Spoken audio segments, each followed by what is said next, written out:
दोस्तों, जब भी कोई क्लाइंट एक फोटोग्राफर को हायर करता है तो हमेशा एक चीज़ वो ज़रूर नोट करता है, क्या उस फोटोग्राफर के काम में यानी कि उसकी फ़ोटोज़ में फिनिश है या नहीं, क्या उसकी पिक्चर्स जो है वो एक प्रो लेवल की दिखाई देती है या नहीं। क्योंकि अगर वो अपने प्रोडक्ट के लिए या किसी भी कैंपेन के लिए आपको हायर कर रहा है तो उसकी एक्सपेक्टेशंस यही होती है कि उसकी जो प्रोडक्ट्स हैं, उसका जो भी कैंपेन है वो लार्जर देन लाइफ और एक बहुत ही बेहतरीन प्रो लेवल पे दिखाई दे। अब बहुत सारे फोटोग्राफर्स यहाँ पर गलती करते हैं, उनका जो ध्यान होता है वो ज़्यादातर होता है कि भैया नया कैमरा खरीद लें, नए लेंसेज ले लें, नए तरह के लाइटिंग गियर्स ले लें। लेकिन जब बात आती है स्किल्स की तो बहुत सारे फोटोग्राफर्स वहाँ पर लैक करते हैं। तो आज एक मास्टर क्लास करेंगे छोटी सी, क्योंकि आजकल आपने देखा है इंस्टाग्राम के ऊपर बहुत डिमांड बढ़ गई है फोटोग्राफर्स की। काफ़ी सारे लोग जो हैं आजकल अपने प्रोडक्ट्स को इंस्टाग्राम के थ्रू सेल कर रहे हैं, ऑनलाइन सेल कर रहे हैं। तो वहाँ पर उन्हें एक ऐसे फोटोग्राफर की ज़रूरत होती है जो अच्छी बेहतरीन फिनिश के साथ में उनको इमेजेस शूट करके दे दे। और बहुत सारे फोटोग्राफर्स कमेंट में लिखते हैं कि सर मेरे पास में अच्छे गियर्स हैं, उसके बावजूद भी मुझे अच्छा काम नहीं मिलता। तो आज का वीडियो उन लोगों के लिए है कि इससे आपको थोड़ा सीखने को मिलेगा कि क्या गलतियां हमें नहीं करनी है और किस तरह से हमको एक क्वालिटी इमेजेस को जो है शूट करके करना सीखना है। तो आज कोशिश करूंगा इस छोटे से वीडियो में वो सारी बातें करने की विद डेमो के साथ में। तो इस वीडियो को छोड़ के कहीं मत जाइएगा। Welcome back to my channel friends, this is Manish Saxena. Let's get started.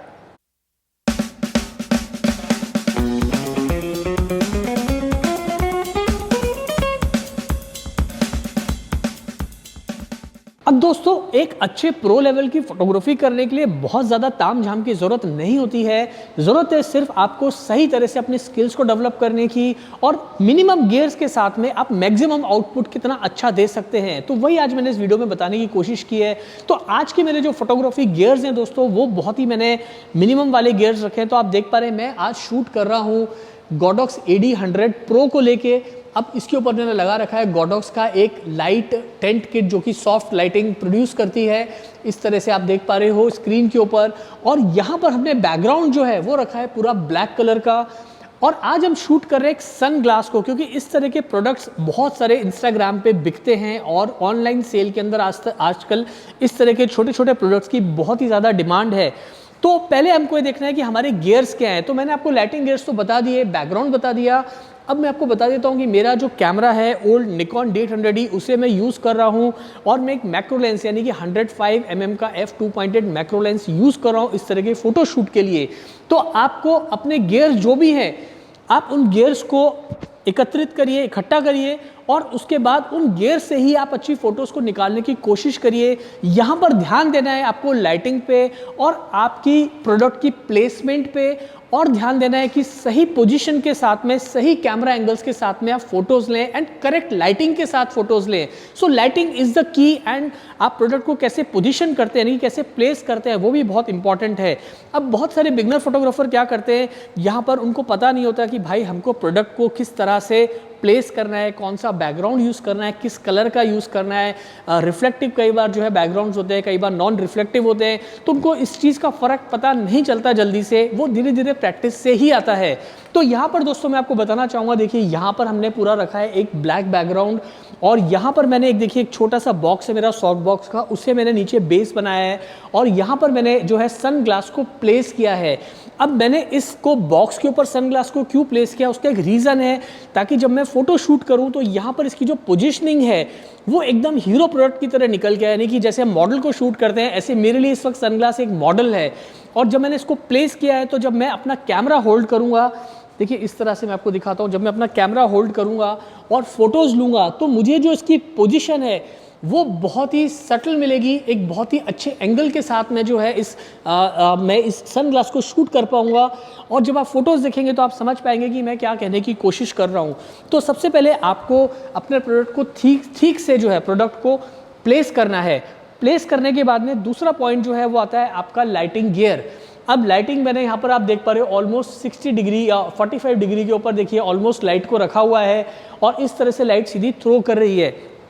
अब यहाँ तक तो ठीक है, लेकिन एज अ बिगनर या एज अ एमेच्योर फोटोग्राफर कई बार हम क्या गलती करते हैं वो मैं आपको बताने वाला हूँ। अब मैंने ब्लैक बैकग्राउंड क्यों चुना, वो इसलिए क्योंकि यहाँ पर जो सन ग्लास है ये ब्लैक कलर का है और इसका जो आप देख पा रहे हैं ये है, ये थोड़ा सा वाइट और ब्लैक कलर के साथ मिक्स है।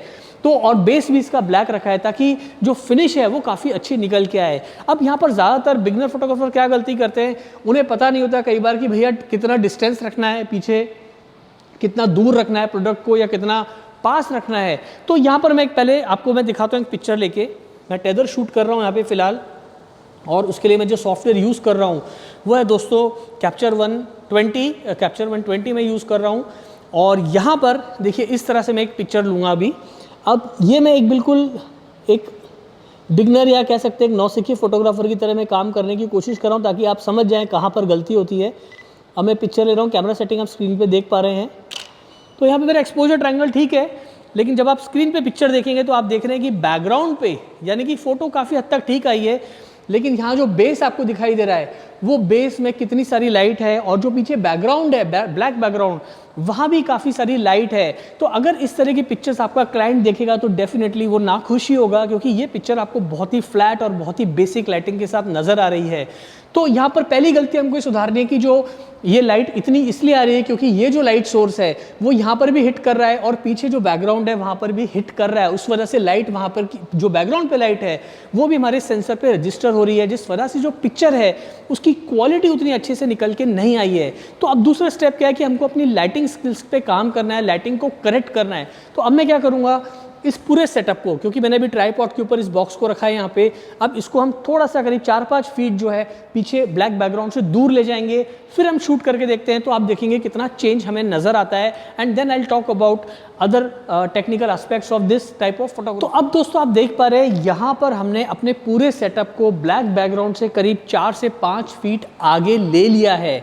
अब ऐसा इसलिए किया कि जब ये लाइट इस सन ग्लास पे थ्रो करेगी तो लाइट सीधा इस तरह से जाएगी यानी कि नीचे की तरफ, और जो बैकग्राउंड है हमारा ब्लैक, ये बिल्कुल हमें प्योर ब्लैक नज़र आएगा, जिससे हमारा जो सन ग्लास है उसकी जो फिनिश है वो बिल्कुल नेक्स्ट लेवल पे एकदम अलग से उठ के आएगी, और जो पिक्चर्स हैं हमारी वो बिल्कुल प्रोफेशनल लेवल की दिखाई देंगी। अब बात करते हैं हम दूसरे टेक्निकल एस्पेक्ट्स की। तो अब टेक्निकल चीज़ यहाँ पर इस बात का ध्यान रखना है कि आपको कितनी लाइट थ्रो करनी है अपने सन ग्लास पे, वो बहुत ही इंपॉर्टेंट फैक्टर है। तो यहाँ पर जैसा कि मैंने आपको बताया Godox AD100 Pro मैं फ्लैश यूज़ कर रहा हूँ। तो ये बहुत पावरफुल फ्लैश नहीं है, बट इस तरह के फ़ोटोशूट को आप आसानी से इस तरह के लाइटिंग गियर पे कर पाएंगे। और यहाँ पर मैंने जो अपना फ्लैश का पावर रखा है वो 1/4 पे रखा है, यानी कि ना तो बहुत ज़्यादा ना बहुत कम। और मैंने अपर्चर रखा है f9 अपर्चर इसलिए रखा है ताकि ये पूरा सनग्लास अच्छे से फोकस में आए, बैकग्राउंड पीछे का हमें अच्छे से ब्लैक में मिले, और ये जो डंडी है साइड की ये भी अच्छे से फोकस के अंदर आए। सो f8 f9 is ideal aperture for such kind of shots. तो इस बात का आप ध्यान रखिए। वाइट बैलेंस और आपका जो केल्विन्स है वो डिपेंड करता है कि आपका लाइट कितना स्टेबल है या नहीं है। तो मैं आपको एडवाइस करूंगा कि भाई आप हमेशा इसके कलर्स कितने स्टेबल है या नहीं, क्योंकि अलग अलग लाइटिंग गियर्स के जो है कलर्स कई बार अगर अच्छी लाइट नहीं है तो बहुत ही फ्लक्चुएट करता है आपका जो वाइट बैलेंस है, यानी कि जो कलर्स हैं वो उतने स्टेबल नहीं आते, एक्यूरेसी जो है कलर की वो नहीं आती। तो आप ग्रे कार्ड यूज़ करिए। फिलहाल मैंने एक पोस्ट अपनी जब मैं टेस्ट कर रहा था तो मैंने अपनी रीडिंग लेके रखी हुई थी, तो मेरा जो वाइट बैलेंस है वो ऑलमोस्ट करीब 5000 केल्विन के आसपास है। अगर आप रॉ पे शूट कर रहे हैं तो उसे बाद में भी ठीक कर सकते हैं, बट कोशिश करिए कि शॉट के टाइम पे ये सारी चीज़ें आप कर लेंगे तो बढ़िया रहेगा। अब दूसरी चीज़ आपको ध्यान रखनी है, वो भी टेक्निकल चीज़ है कि जब आप इस तरह से अपनी लाइट को प्लेस कर रहे हैं तो अगर मैं इस तरह से देखिए सामने खड़े होकर शॉट लूँगा तो हो सकता है कि ये जो मेरा पूरा लाइट टेंट है, सॉफ्ट लाइट टेंट है Godox का, वो भी इस चश्मे के अंदर यानी कि सन ग्लास में दिखाई दे, तो उसे आपको अवॉइड करना है। अब चूंकि मैंने इसका बेस जो है ये ब्लैक ही रखा है और इसको मैंने थोड़ा हाइट पे प्लेस किया सन ग्लास को, वो इसलिए किया है ताकि मैं देखिए इस तरह से झुक के यानी कि नीचे के एंगल पे मैं शॉट लूँ, जिससे मेरा प्रोडक्ट है वो बहुत ही खूबसूरती से फोटो के अंदर नज़र आए और ये जो लाइट का रिफ्लेक्शन है वो भी सनग्लास पे रजिस्टर ना हो। तो ये सारी चीज़ें जो हैं आपको फ़ोटो शूट करते वक्त ध्यान रखनी चाहिए, और यही सारे स्किल्स जो हैं वो दोस्तों मैटर करते हैं एक अच्छी फोटोग्राफर या अच्छी फोटोग्राफी के अंदर, जो आपको एक बेहतरीन फोटोग्राफर भी बनाते हैं। तो चलिए मैं लेता हूँ एक शॉट और देखते हैं कि पिक्चर हमें कैसी मिलती है। अब यहाँ पर मैं थोड़ा लो एंगल पर जा रहा हूँ और मैंने यहाँ पर देखिए फोकस किया है सन ग्लास के ऊपर, f9 अपर्चर पे शूट कर रहा हूँ। शटर स्पीड है मेरी 250 और ISO है 100। लेते हैं शॉट। चलिए एक शॉट और लेता हूँ मैं, थोड़ा सा एंगल चेंज कर रहा हूँ, बहुत ज़्यादा परिवर्तन नहीं कर रहा हूँ एंगल में, लेकिन जस्ट थोड़ा सा प्रयोग कर रहा हूँ मैं। एक शॉट और ले लेते हैं। तो ये 3 शॉट मैंने लिए हैं दोस्तों। अब यहाँ पर मैं आपको बताना चाहूँगा कि ये जो तीनों शॉट्स मैंने लिए हैं, ये तीनों शॉट्स के अंदर ऐसा नहीं कि एकदम परफेक्ट शॉट हैं, थोड़ा आपको पोस्ट में भी काम करना पड़ेगा। और एक चीज़ मैं आपको बताना भूल गया, जब भी आप इस तरह के शॉट्स हैं तो सन ग्लास को आप अच्छे से क्लीन ज़रूर करें। अब होता है कि आप कितना भी क्लीन करें, क्योंकि आपके लेंसेज बहुत शार्प होते हैं, लाइटिंग बहुत ही आपकी एक्यूरेट होती है, तो वहाँ पर छोटे छोटे डस्ट पार्टिकल्स हमेशा आपको नज़र आते हैं, तो वो आपको थोड़ा पोस्ट में क्लीन करना पड़ेगा। और यहाँ जो बेस के अंदर देख रहे हैं, यहाँ पर थोड़ी सी लाइट आई है, जो अभी आप पिक्चर स्क्रीन पर देख रहे हैं, वहाँ मैंने थोड़ा सा उसको पोस्ट के अंदर हैंडल किया है, लेकिन आप जो फिनिश देख पा रहे हैं स्क्रीन के ऊपर, वो कितनी बेहतरीन तरीके से निकल के आई है। तो ये फ़र्क होता है एक बिगनर लेवल के फोटोग्राफर और एक प्रोफेशनल फोटोग्राफी में।